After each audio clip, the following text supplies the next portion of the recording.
Não tem nada errado em questionar o que a gente aprende nas aulas de história. Às vezes, pode até ser bom e saudável, mas tem uma diferença entre ir atrás de respostas e tentar validar suas próprias ideias e teorias sobre algum acontecimento. É exatamente por isso que a gente ainda precisa falar sobre o Guia Politicamente Incorreto da História do Brasil. O Guia Politicamente Incorreto da História do Brasil foi lançado em 2009 pela editora Leia. Ele foi escrito pelo jornalista paranaense Leandro Narlock, que foi repórter da revista Veja e editor das revistas Aventuras na História e Super Interessante. Com o sucesso do livro, Narlock voltou à revista Veja, onde assinava a coluna Caçador de Mitos, em que apresentava uma visão politicamente incorreta da história, ciência e economia. Ele também foi colunista da Folha de São Paulo, da Gazeta do Povo e da revista Cruzoé. Entre janeiro e julho de 2020, trabalhou na CNN Brasil, de onde foi demitido após tecer comentários homofóbicos. No mês seguinte, foi contratado como comentarista pela Jovem Pan, onde vem trabalhando desde então. Para entender parte das críticas ao guia, é preciso dizer que, como autor, colunista e comentarista, Narlock foi deixando clara sua simpatia pela direita e desprezo pela esquerda. Em 2011, ao responder críticas feitas ao livro pela jornalista Silvia Colombo, da Folha, ele escreveu: "Sinto uma baita falta de críticas ao guia que não sejam políticas. Geralmente a turma da direita me adora, o que me deixa cheio de orgulho. A turma da esquerda me odeia, o que me deixa cheio de orgulho. E os jovens acham o livro divertido e curioso." Também é preciso dizer que um dos objetivos do guia era declaradamente criar polêmica. O livro fala sobre o quê? Qual é o que? Dá uma condensação. Claro. Foi assim, Augusto, eu tentei irritar o maior número possível de pessoas. Fez muito bem, isso é bom. Deu tão certo que o livro virou best-seller e acabou originando uma coleção de guias politicamente incorretos e até uma série no History Channel. Mas Narlock também disse que queria mostrar às pessoas a história que não chega às salas de aula e ampliar o debate histórico, deixando de lado os maniqueísmos. E foi aí que ele meteu os pés pelas mãos. Historiadores dizem que Narlock se comprometeu mais com a ideia de irritar os outros e até com sua própria visão ideológica do que com a de fazer uma pesquisa histórica, teórica e metodologicamente adequada. Daí acabou incluindo no livro apenas aquilo que servia a seu propósito, sem considerar contextos e complexidades. Para sustentar hipóteses erradas, Narlock mistura verdades, meias-verdades, afirmações sem evidências, interpretações insustentáveis, faz uma grande mistureba e isso passa uma sensação de credibilidade. O próprio Narlock admitiu ter adotado uma estratégia que consiste em pensar fatos e deixá-los no ar. Isso não é só considerado inválido como metodologia para o estudo da história ou de qualquer outro campo da ciência humana, como também não contribui para desmistificar maniqueísmus.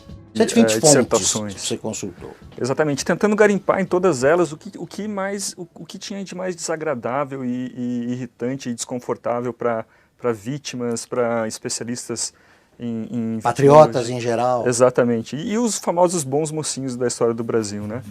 Mas afinal, o que diz o livro e por que essas afirmações são consideradas problemáticas? As respostas são longas e não vai ser possível abordar tudo em detalhes aqui. Afinal, o livro trata de uma série de fatos e pessoas de todos os tempos e lugares da história do Brasil.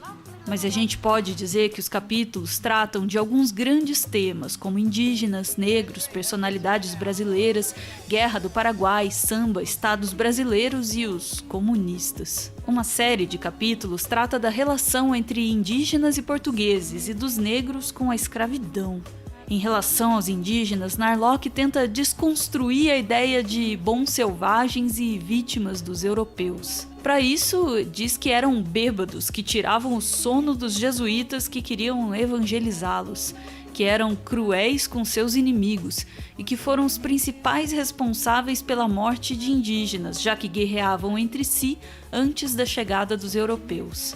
Ele também afirma que muitos se encantaram com o modo de vida europeu e abandonaram suas aldeias para viver como os forasteiros. Isso teria contribuído para a redução da população indígena, junto com epidemias e guerras, e poderia ser verificado por pesquisas atuais que mostram que 33% dos brasileiros brancos têm traços de DNA indígena. O autor fala ainda sobre como os portugueses, com suas leis que proibiam o corte de determinadas árvores, ensinaram os indígenas a preservar florestas, já que os nativos usavam o fogo para limpar áreas para fazer suas plantações. Acho que a gente sabe o que essa ideia lembra. Os incêndios acontecem praticamente nos mesmos lugares, no entorno leste da floresta, onde o caboclo e o índio queimam seus roçados em busca de sua sobrevivência, em áreas já desmatadas.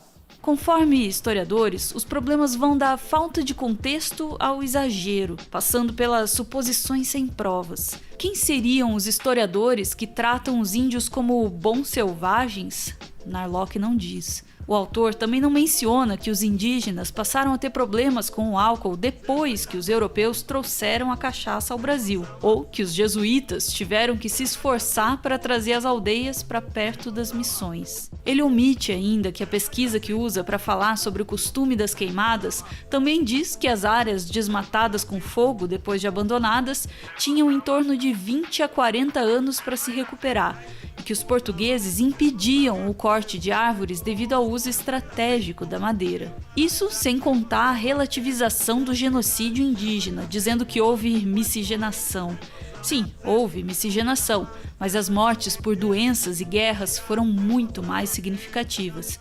E houve também rapto e estupro de mulheres indígenas, o que é apenas ignorado.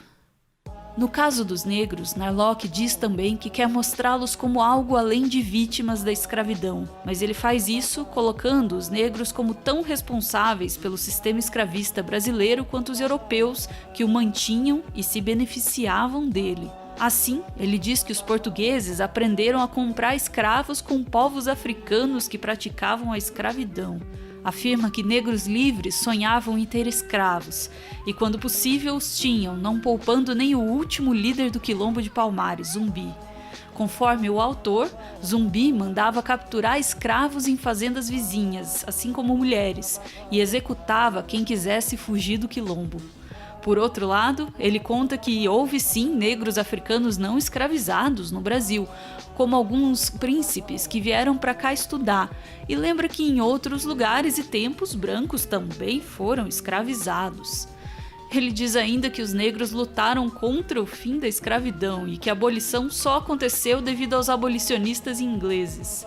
Não há dúvidas de que havia escravos na África pré-colonial, assim como ex-escravos no Brasil que reproduziam o sistema escravista. Contudo, não há qualquer esforço para explicar a escravidão no continente africano, que não era generalizada, ou as diferenças entre os escravos no Brasil, que faziam eles reproduzirem ou não o modelo da escravidão. Quanto a Zumbi, a principal crítica é que não há documentação que comprove os fatos apresentados. Como o povo de Palmares não deixou registros, Narlock fala disso a partir de relatos de holandeses e portugueses, contaminados pelos interesses políticos e econômicos dessas pessoas, e não faz uma leitura crítica deles. Narlock também apresenta podres de personalidades brasileiras, principalmente escritores. Ele escreve, por exemplo, que Jorge Amado era defensor de Hitler, que José de Alencar era escravista e que Gilberto Freire admirava a Ku Klux Klan. Fala ainda que Santos Dumont não teria inventado o avião ou o relógio de pulso, e Aleijadinho nem teria existido. Em todos esses casos, a principal crítica é as fontes usadas pelo autor. Em parte das situações, elas são únicas, sem qualquer confronto. Em outras são tendenciosas, como o Smithsonian National Air and Space Museum, instituto americano que diz que quem inventou o avião foram os também americanos irmãos Wright. E ainda aquelas que são secundárias ou até só boatos. No caso da Guerra do Paraguai, Narlock questiona as ideias de que o conflito foi provocado pelos ingleses e que o Brasil teria praticado um genocídio no país vizinho, muito difundidas pelo livro Genocídio Americano, do jornalista Júlio José Chiavenato. Segundo historiadores, a guerra foi sangrenta, o papel dos ingleses não foi bem esse, mas essa narrativa persiste em livros didáticos.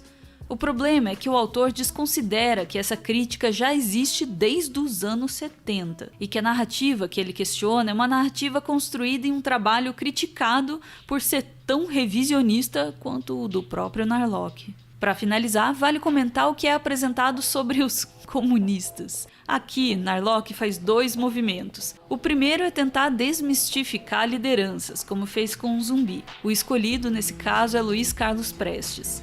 O segundo é culpar os comunistas pelo endurecimento da ditadura militar. Além das já conhecidas críticas às fontes, algumas secundárias e sem suporte documental, há também críticas à mistura e ao uso inadequado de conceitos como socialismo, comunismo e revolução, críticas à falta de precisão ao apresentar informações sobre personagens como Luiz Carlos Prestes, à interpretação da ditadura como branda até a eclosão das guerrilhas, a associação direta entre comunistas brasileiros e guerrilhas e a simplificação do cenário a militares versus comunistas.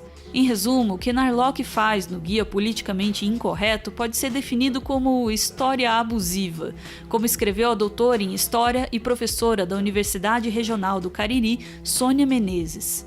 Boa parte das informações contidas na obra de Narlock praticam aquilo que podemos chamar de história abusiva. Isso porque ela efetiva um tipo de produção que utiliza registros e fontes originais, teses e dissertações, mutilando resultados e conclusões de maneira a referendar seus argumentos. Ao trabalhar com textos de historiadores consagrados, pretende construir uma pretensa legitimidade de fala para suas conclusões. Todavia, sua narrativa da história não se coaduna nem mesmo com a pluralidade do pensamento. Evoca o discurso de que é preciso apresentar outras versões da história, diferentes daquela que seria militante, mas realiza exatamente o que diz combater. E o principal problema disso é justamente o que acontece no caso da Guerra do Paraguai. O desconhecimento é replicado e depois de um tempo passa a ser tido como verdade, o que combina com esses tempos de negacionismo e desinformação.